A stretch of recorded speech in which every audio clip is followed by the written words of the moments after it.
españoles que ya no querían pagar tributo al rey de España porque se frotaron las manos, porque durante la crisis de la invasión de Napoleón que les puso a su hermano Pepe Botella, en esa crisis España perdió fuerza porque la invadió Francia. Entonces sus ejércitos tuvieron que irse para allá y descuidaron acá. Ahí los ingleses, muy vivos y muy hábiles, se aprovecharon para plantear una nueva república, así como harían otras repúblicas más, porque recuerden, todo lo que hoy día tú llamas Bolivia, lo que hoy día tú llamas Chile, lo que hoy día tú llamas Ecuador, no es otra cosa más que nuestros hermanos, somos nosotros mismos. El territorio no es chiquito. ¿Hasta dónde llegaba el Tahuantinsuyo? ¿Y qué significa Tahuantinsuyo?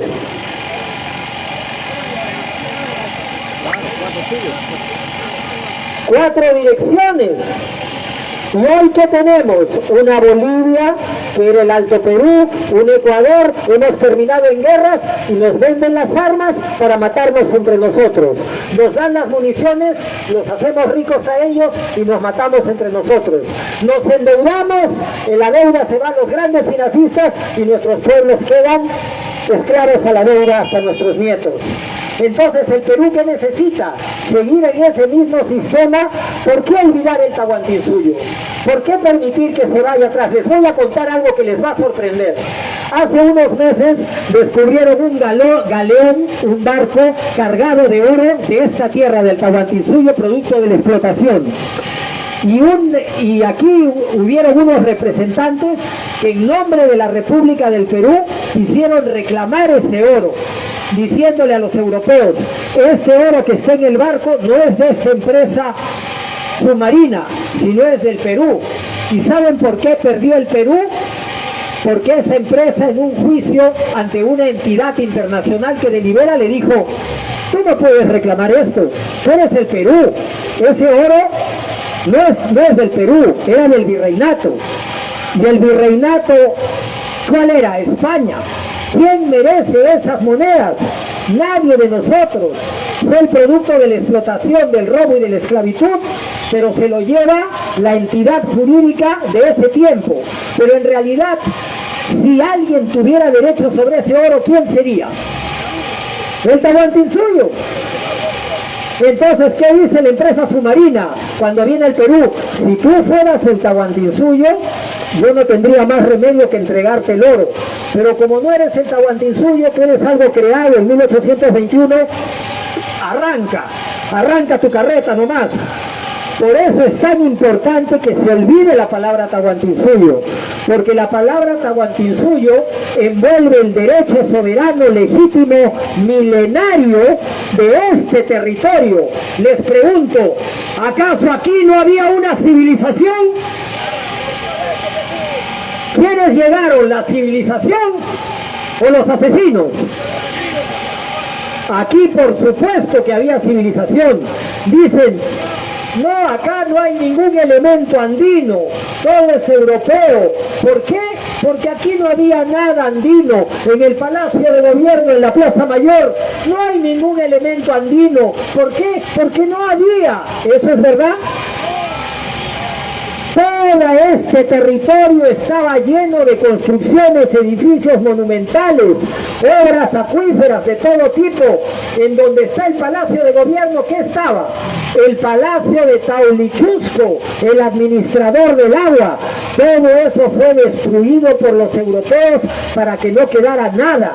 Y sobre cada templo, sobre cada construcción, hicieron una construcción europea para que el pueblo se desidentifique, se olvide de sus raíces, de su gloria ancestral. Hoy estamos viendo en el siglo XXI matanzas increíbles, más de 7.000 niños asesinados en bombardeos, tanto en el Medio Oriente como en Europa, y nos quieren traer ideologías del Medio Oriente y de Europa, cuando ellos no han parado de matarse jamás. ¿Ese es un buen ejemplo? ¿Eso es lo que deberíamos de seguir? Y sin embargo, ¿qué tenemos? Que es consenso científico mundial y que todo el mundo se ha asombrado de conocer, la primera civilización del continente americano. ¿Cómo se llama la primera civilización del continente americano? Caral. ¿Cuánto tiempo tiene? 5.000 años. Ni siquiera existía Israel. No existía Grecia. La Grecia de Atenas, de los filósofos, no existía, hermanos. Eso es de 3.500 años. Israel es de 2.600 a 2.800. Escribe la Biblia durante el destierro de los judíos en Babilonia. 800 años a lo mucho, antes de la era común. Pero aquí había una civilización. No cultura, cultura es cualquiera. Civilización, estado organizado, con intercambio, con empresas de carácter espectacular, trascendental, a todo nivel arquitectónico. Aquí se descubrió la mecánica de fluidos. Hace 5.000 años está comprobado, lo que recién en Europa lo descubrieron en el año 1700 y pico. Acá se hicieron las primeras maquetas del mundo. Acá en Caral es el único lugar arqueológico donde encuentras edificios de más de 30 metros de altura en pie. Ni siquiera en Egipto encuentras, pero hay derrumbes. Vayan a Caral, comprueben lo que les digo, edificios de 30 metros de altura en pie después de 5.000 años. Han venido los japoneses que tienen terremotos, han venido los italianos que tienen grandes terremotos y se han sorprendido cuando han visto las estructuras hechas a base de chicras, que son unas mallas de algodón tejido rellenas de piedras que después las adosan y las van formando hasta avanzar en varios pisos. Y cuando viene el terremoto, la fuerza sísmica se dispersa entre las piedras de las mallas y el edificio no se cae. Yo pido un aplauso para nuestros ingenieros de hace 5.000 años que han inspirado hasta la arquitectura de hoy. A veces se dice, no, pero eso es el pasado. ¿Y acaso la palabra democracia no es del pasado? O sea, qué bonito, podemos hablar de democracia, que es 3.500 años, y no podemos hablar del summa causae. ¿No podemos hablar de la cosmovisión andina? ¿Acaso no es mejor la cosmovisión andina y el summa causae como principio rector? ¿Qué significa summa causae? El buen vivir. ¿Y qué han luchado los europeos para alcanzar toda su vida y recién dicen que lo han logrado? El estado del bienestar, las repúblicas nórdicas. ¿Quién tuvo el estado del bienestar primero que ellos? Nosotros. Nuestro principio rector era el summa causae. Por eso, hermanos, ha llegado el momento de comprender esta conclusión. Si nosotros vamos en los rieles de cómo se han hecho las cosas toda la vida, tendremos 200 años más de lo mismo y no saldremos de esta desgracia. No importa qué tan buena sea la locomotora, no importa qué tan bueno sea el chofer, no importa qué tan buena sea la comida que te sirvan en el tren. Mientras vayas sobre el riel al abismo, lo que le pongas a ese riel se va a ir al abismo. Y este sistema falaz, este sistema disfuncional de democracia representativa, ¿funciona o no funciona? Entonces, ¿deberíamos seguir en el sistema europeo de democracia representativa? Tenemos que pasar a lo más cercano a nuestro sistema político de gobierno, que era el sistema de Uniunacul, el sistema de la coordinación en un equilibrio entre autoridades sociales y autoridades políticas. ¿Cuáles son las autoridades políticas? Congresistas, senadores, jueces, fiscales, policías. Esas son autoridades políticas. Pero cuando las autoridades políticas son como un rey, tú, yo, nadie tiene garantía, porque el poder social está pisoteado y subordinado por el poder político.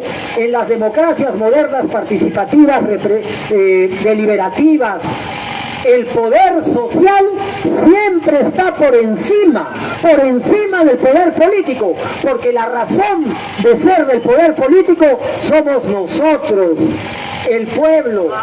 Por eso, entonces, con nacionales es importantísimo comprender que nosotros... Yo no estoy hablando de historia, estoy hablando del poder popular. Entonces nosotros, para salir de esta crisis y tener el poder para poder conseguir lo que tú anhelas, porque si tú quieres conseguir lo que tú anhelas, pero tú no lo haces de la manera estratégica, eficiente, que funciona, vas a tener 200 años de arengas, de gritos y de marchas inútiles. Tenemos que establecer el Congreso Nacional Popular Permanente de nuestro pueblo del Tahuantinsuyo. Tenemos que tener el Congreso Nacional Popular Permanente. ¿Por qué Congreso? Porque el Congreso es un derecho inalienable, imprescriptible de los pueblos jurídicamente para unirse, para establecerse. Claro, para el que tiene un interés político y está pensando en las elecciones, no le va a convenir, porque él quiere llegar a las elecciones. Para el otro que está esperando establecer su sistema y llegar al Congreso, tampoco le va a convenir el Congreso Popular, porque el Congreso Popular le va a dar poder al pueblo para que tenga un plan país con un proyecto de desarrollo nacional, y con todas las fuerzas sociales nosotros podamos llevar a cabo y hacer realidad eso. Y lo más importante, para desconocer el sistema como está. ¿Ustedes están de acuerdo con este sistema? Entonces, ¿qué es lo sensato, lo que va en un orden lógico, lo coherente? Salir de ese sistema. Porque ¿qué pasaría si hoy tenemos un nuevo candidato que sale de presidente, o inclusive recuperamos al legítimo presidente dentro de este contexto? Va a tener que volver a jurar otra vez sobre la Constitución. ¿Sobre qué Constitución? ¿Y tú estás de acuerdo que el presidente que salga tenga que someterse a los designios de Fujimori? Porque esa constitución, ¿de quién es? ¿Del pueblo o de Fujimori? ¿Esa constitución se hizo acá o se trajo del extranjero? Entonces, saques a un presidente, que debe sacarlo porque lo eligió el pueblo, pero si lo mantienes en este sistema, vas a tener más de lo mismo. Ha llegado el momento, hermanos, de salir de todo esto. Vamos por el Congreso Nacional Popular. Dejen el egoísmo, las asociaciones que tienen detrás su idea maquiavélica de meter a uno de sus oradores de presidente. Salgamos y dejemos el egoísmo a un lado y unamos todo lo que impide que nos unamos. Saquemos de lado eso, dejemos de estar en esas peleas de baja el volumen, porque yo voy a hablar, esta es mi asociación. Eso aplaude el enemigo, porque nos tiene separados. Acá solo puede haber una sola unión, la unión por el Congreso Nacional Popular Permanente, que tiene que tomar a todo el territorio nacional, con las provincias todo, sin ellas nada, empezando desde los mismos pueblos autóctonos, todos con sus representantes, todos con sus comunidades, para establecer lo que hizo. Como la India hoy tiene el nombre de país India y la bandera de la India, porque hicieron su Congreso Nacional Indio, hicieron su independencia. ¿Cómo logró Mandela que exista un Congreso Nacional Sudafricano que venciera a los racistas del apartheid, y hoy en Sudáfrica tiene su país? ¿Cómo logró Finlandia tener su país y liberarse tanto de Rusia como de Suecia? Si el Perú sigue con esta idea criolla de un país creado por los europeos, no vamos a lograrlo como no lo hemos logrado en 200 años. Concluyo diciéndoles, sigan este movimiento, entren a las redes sociales, escuchen a los hermanos de provincias. Estamos lanzando todos los peruanos que no nos interesan las elecciones, porque las elecciones están sobre los rieles del sistema transnacional. No van a dar resultado, va a ser otra trampa, vas a votar por una constitución y vas a jurar por una constitución que no es tuya. Tenemos que ir al Congreso Nacional Popular Permanente, el Congreso, y esto tiene que llamarse el Tahuantinsuyo, como es su nombre verdadero, que jamás nadie debe olvidar, para poder tener toda la legitimidad histórica y presente que nos corresponde. Nadie niega a su madre, nadie niega a su padre, nadie debe negar el Tahuantinsuyo. Mi abuelo era quechohablante. ¡Viva el Tahuantinsuyo! ¡Viva el Tahuantinsuyo! ¡Viva el Tahuantinsuyo! ¡Viva el Congreso Nacional Popular Permanente! ¡Viva el Congreso de los Pueblos! Gracias, hermanos.